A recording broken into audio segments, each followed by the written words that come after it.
for Christmas decorations and trees. Okay. Okay, because for the most part, stuff's going to be in the same spot as it was last year, but we got some. The baggage car is not in the middle of the train. Exactly. So it's I want to do a quick walkthrough of each car, see what the lines of sight are. I have duct tape. I ran the morning and bought some different colored duct tape so we can just mark where each car lands. Yeah, we'll do that. Probably, yeah, do that here, do that there. Yep.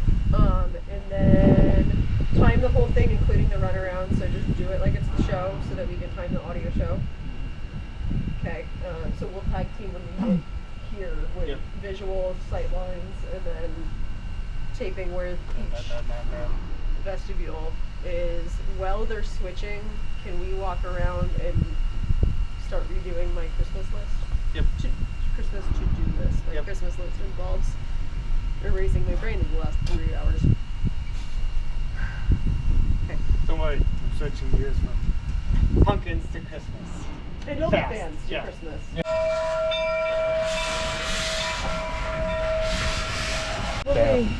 Yeah, we'll have to spot it out, but so we'll have to see how visible this area is.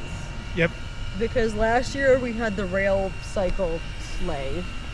Yeah, so I don't know if we want to do that again. not you. Yeah. I am guessing if they stop in the normal space with the steamers in, I think they can the push baggage it up a bit. Just in case. Yeah. Right here is going to be the end of the baggage car. So we have to decorate all this. Yeah. And we didn't decorate any of this last year. We did, but we didn't. Yeah. Because that was the baggage car. So we'll see on the spotting. If this, I mean, obviously we have the lights here. We'll do ornaments. If it's not super visible, that sort of saves us a little bit. Yep, so nice. What I would do is you need to put ornaments like where these are this year. Yeah, put because some the ornaments coach here. is going to be right here.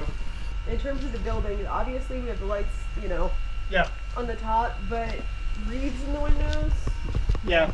Instead of outlining around the windows, This one, reeds, and we could always do we spotlight. probably need more in the windows on this one. We can do really full reels with something. all of the ribbon on them and ornaments to sort of hide everything happening behind them. Yep. We could also do some of the frost on the window frost. The red truck and the tree over here. Yeah. Okay, I mean what will be the red truck? Yeah. The lurch looks cool. We got to move the rail cycles because those yellow freaking seats are. I have told Adam how to clear out the tent. We could at least put them in the tent, and if we put a top over them, hide the yellow seats. Okay. We put a top over them.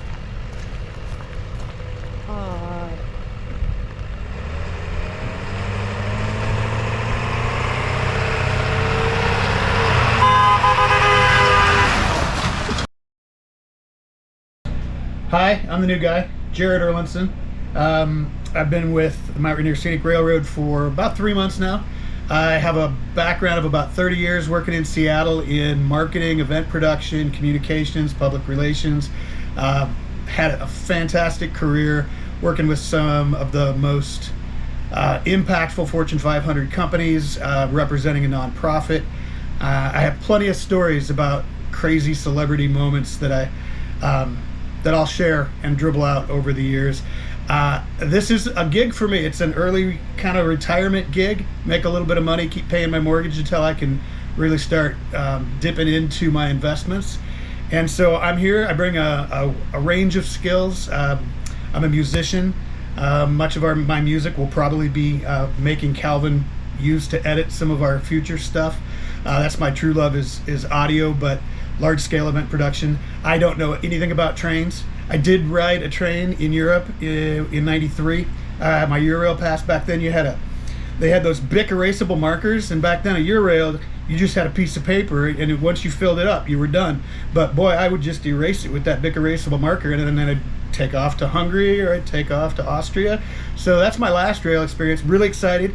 Today is going to be my first ride on the train. The 70s is going to pull us. We're putting together our Christmas consist, and there's some unique audio challenges because what you've got are these 90-foot each metal boxes, and you're pushing signal 500 feet down speaker wire that is really probably only about 24 gauge, and it should be about 6 gauge. The difference between 6 gauge would be about that, and 24 gauge is about like that. And that is the reason by the time you get to the end, people are saying the audio is not very good. It's all crackly.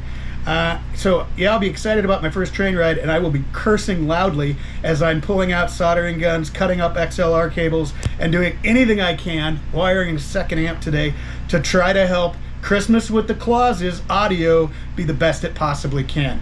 And then I'll be pushing the rest of the leadership team to rewire those bleeping cars next year. We need better audio. I'll pause right there and say, got any questions for me? Hit me up. So, some dirt stuff out there. What I'm trying to do is these patch cables connect audio from one train car to another. And we're just cleaning everything up to make sure that they are as clean a contact as we can get. They're 4-pin XLR Nutric, and I've never seen 4-pin being used as speaker wire, let alone on a train. It's really kind of mind-boggling. That just might have been one that was laying around. Yeah.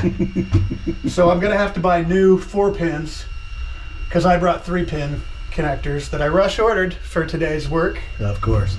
That's the 4-pin.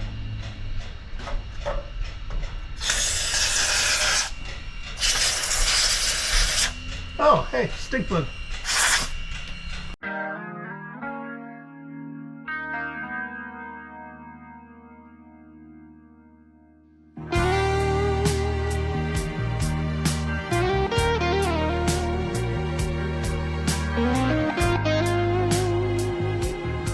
Trains, prostitutes, or what we are right now? What are we talking about? We're All hosses. of the above. We're hosses. So Okay, it's a Facebook group. Okay. Okay, Rowdith. That Rowdy is now a top contributor in. I'm a top hoss. So there's so I'm more it interested all in the Debs started. and the Barbs. Are you finding the OG meme? I don't know where the OG meme is at. I think It's they're so- hazing the new guy. Because the No. OG meme was on the OG site. The OG site got shut down. OG original gangster. Go look at me. I am So pop culture. okay, so there was It's hard to explain. there was a hog trains Facebook without post. There was a Facebook post where it was a large man on a scooter. It wasn't a large man. It was a guy riding his motorcycle. Went across some grass clippings that a guy had blown out on the road when he was mowing his lawn, which is like freaking slippery or shit on a motorcycle. Yeah. And he put it down. He Laid it crashed. Well, he got on the local community page, and he's illiterate, can't write, and types in all capital letters. And he started going at it with people on there and calling them liberals for, writing with proper grammar. You are liberal, you speak up, I can't read them little letters. Anyway, so the original thing was that he took a selfie of himself flipping off the camera. Okay. And that was the original Haas. And where I came in, the only one I've seen is when you and Brian got freaking fixated on this, and it was a large man on a scooter, and the grass seed in the Home Depot aisle had spilled, and he was over. Like a over scooter, the like scooter. No, like the. Oh, like You shopping can't cart walk scooter. Yes, scooter. okay. Copy. And He had to lay her and down. then it was had to lay her down, grass clippings in the aisle, and then. But you don't For you a solid spell it. 6 months, when Brian was here, I would get text messages, and it would have, it would all be in caps, and then there would be bottom text, sent from my 1889 pocket watch. Mm-hmm. Because remember And- back in the day when you sent a text, Yeah. it used to say what it was sent from. Yeah, So you okay, sent from, yeah. BlackBerry 5 or blah, Yeah, blah, blah, sure. blah, blah, blah, blah, blah. Yeah. Well, so that was part of it, is that it'd be, okay, so I'm sending something, I'd say, sent from 2-hole punch sitting on table. So I joined this so that I understood what the hell the group chat with Brian and Rowdy was saying, because I would have to interpret this for business purposes. Right. And then the bathroom, Just for there a was. couple of months. There's a bathroom in this story? Well, no, it was You because shit- I you would shit your go. pants. Yeah, and then but I would How go did you to the know? employee restroom, and I would hear laughter from So the women's room is between the men's room and the employee restroom. And Rowdy tends to shit in the men's room, and Brian would shit in the employee bathroom. And I would be in the women's room hearing giggles coming from both sides. and then I would like look at my phone, and then there would be 20 more texts about grass clippings. So let me get this straight. You like texting men in bathrooms? Well, so you got free time in there. That's true. That's a good place to think. Yeah. That's where you do your best reading. Yeah. So anyway, come up with all my great ideas. Okay, Up on your literature. anyway, I want to you go back and said that you re-record had my first done- interview because I have different things to say now. Yeah, there we go. You said that you had done something bad last night, so I immediately went to the Hog Crankers So site. you didn't find it, did you? And I didn't find it because you were a top contributor there, so I have no clue what your newest, latest joy in life is. That's great. I already told Calvin he loves it. Freaking Corey over there got the full brunt of it when I first frickin' started it last What night is too. it? So I came up with this. Well, we were in the Rod House, and All the good stories start in a rod house. I was not having a good day yesterday. That's just put it that way. Shocking! And so I just Why? out of Because nowhere you I was like, maxed you know out the how fun company it would be card. to get on OnlyFans and just troll chicks. Oh no. And so I thought about it for a while, and then my intrusive thoughts took over, and so I am now Bandit 69 on OnlyFans. All that I have done, I made $1,000 last night making Monty Python jokes with some contributor in Britain. My brain is broken. My brain. How did? Now I thought that you. And mind you, she's part of the top 5%. He said, so she's got money. So she definitely sent So some over. she laughed and she sent you money. Yeah, But aren't you supposed to pay them? exactly. All right. New revenue stream for Rainier Scenic Railroad. New folks. business. You Write heard that it down on the whiteboard back here- Heard it there. here first. I don't really want proof, but I thought I was coming down here today. There's lots. There's a lot of proof. I thought I was coming down to talk Christmas train.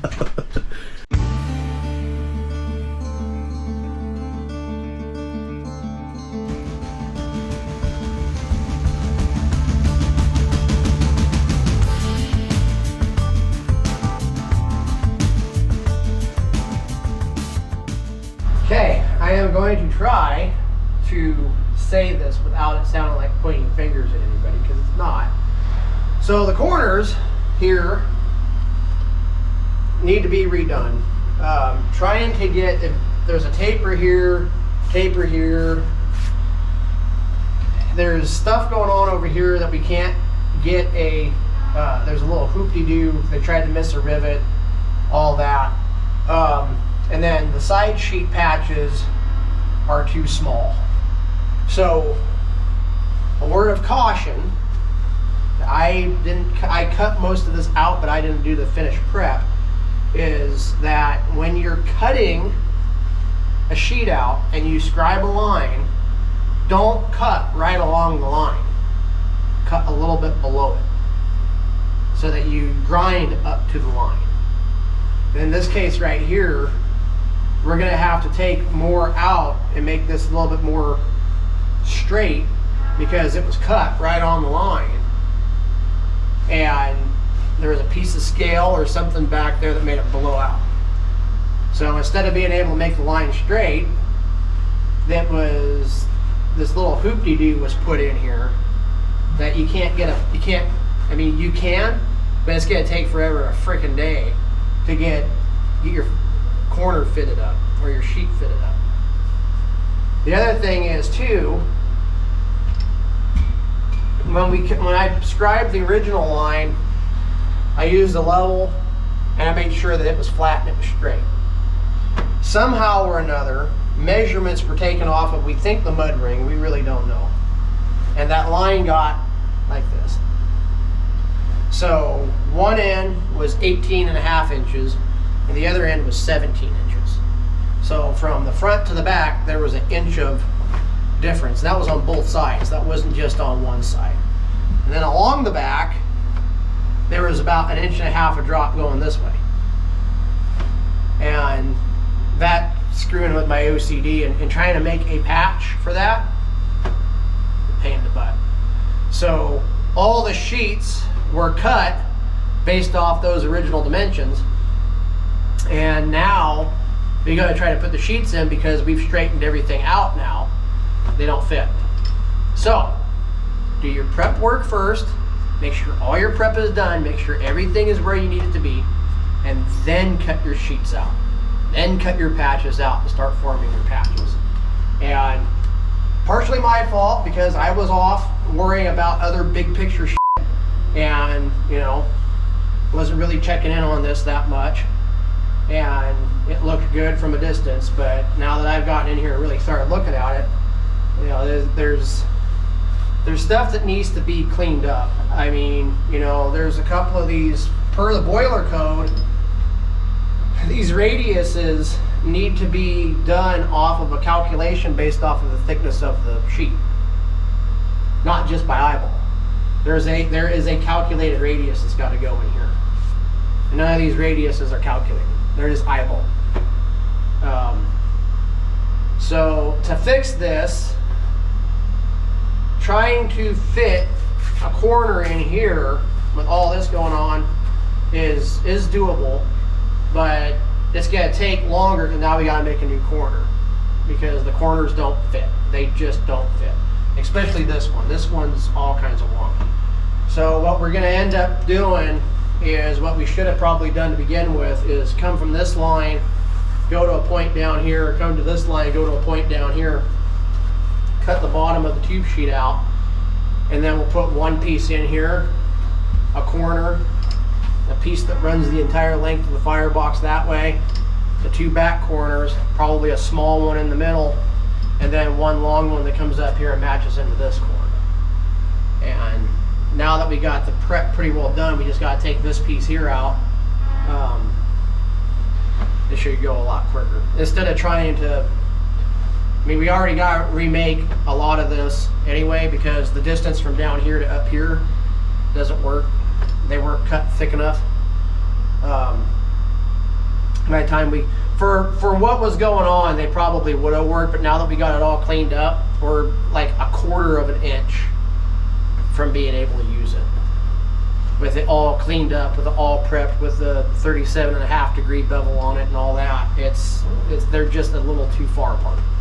So to be able to get a good seal down here on the mud ring with the rivets too. So have to redo it all, which, you know, thing of it is lessons cost money, good ones are expensive, and experience comes with and you see now what we'll do, soapstone works really good. And it's amazing that soapstone doesn't get burned off by the fire, that and paint pen. So what we'll do is I'll come in and I'll actually cut the line about 1/8 of an inch below this, and then we'll just grind up to it. It's the easiest way. And then you're also grinding out the heat affected zones too. So be something like that. It'll be easier to get a patch in like this. Now this right here was my dream child, and I said, hey, let's try to do this because this all through here is real thick and doesn't need to go anywhere. But looking at the way that this was cut, you know, I might have cut the line, but it should have just been brought over here with the radius and gone straight down. And what it does is it actually has a bow in it like this. So you can't, I mean, you're gonna have to grind that all up. Well, then you're gonna be right next to the stable hole. And you can weld through the stable holes and all that, but the code suggests that you try to stay as far away from it as possible and go through them instead of, you know, go around them like what we're trying to do here. Then try to go down through them. You know, it just creates a weak point. So this right here is probably what we should have done to begin with. But this is all good material that didn't need to go anywhere. But now in the access of time, it's just easier to cut this out and make one piece or two pieces that come in and meet and then go down the middle than it is to try to save this situation. And it's not a pointing the finger at anybody. It's a getting in here and looking at it and going, that just ain't gonna work. Good thing is we're getting rid of that pit. That pit goes away.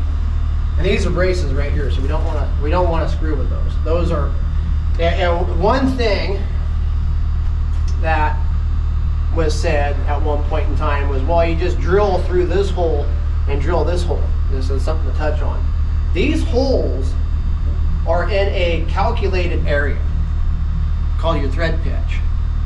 And the holes on the outside, if you look at this boiler's drawing, they don't go straight across. They kind of go up at an angle. And so the pitch on the inside of the firebox is a little bit closer together than the pitch on the outside of the wrapper sheet. So if you drill from the outside in, you've messed up the pitch inside here, and that totally screws with your boiler calculation and pressure. So if somebody wants to take a shortcut of drill through that, and they're not perfectly flat, I mean, you just messed with what the frickin' boiler's pressure is. Because it's all based around the distance between these is called a pitch. And if you mess with that, even by 1/8 of an inch, you've changed the structural integrity of the firebox and the boiler. And you gotta redo calc, which can mess with these numbers right here. And that's why Nate's been so careful with going from the outside, Yeah, coming in at an angle. yeah. Yeah, so that's, and those ones up there, those are all the ones that he's been working on are flexible staples anyway. So he's got them all lined up and ran them the way they need to be ran. Now, Adam did a really damn good job of burning those out where it didn't mess with the threads. So you can just run the tap down in there and clean out the threads. I mean, Adam did a damn good job with all of them, burning them all out. So, but yeah, we'll monkey with the tube sheet just a little bit more and call it a day.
Little forklift decided not to start. Not a problem. New piston rod. So Chris, we've had a couple concerned fans on the old YouTube here ask about your safety glasses. You want to let everybody know about those glasses you're wearing right now, my friend? So, as you can see how bloody thick those are, and they're Z87 rated. These are rated safety glasses. The only reason I'll wear safety glasses on top of them if I'm trying to protect the lenses themselves. I don't need safety glasses with what I'm doing because my prescription glasses are adequate.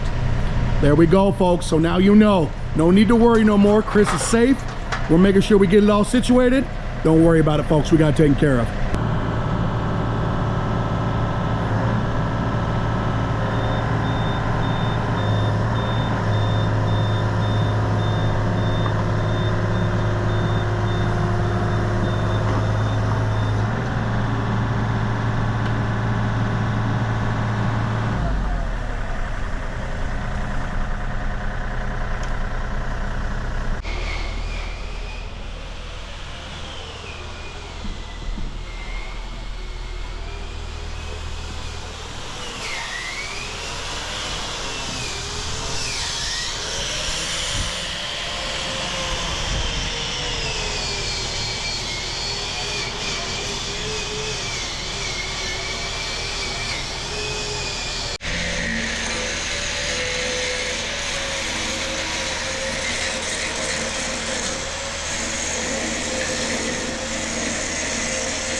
You look like you just got off the playa, brother.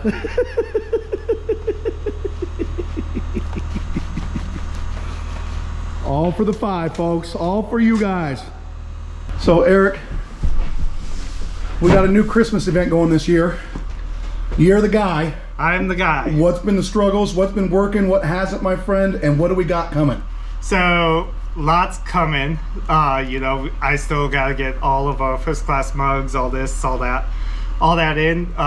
The biggest challenge this year is, you know, we did Polar Express for the past, and Polar Express is run through a company like Rail Events that does all the mug designing, the merchandise designing, and all that designing for us, for you, and then you buy it from them. This year I designed or worked on all the merchandise and all that myself, and had to buy in different quantities to get it made.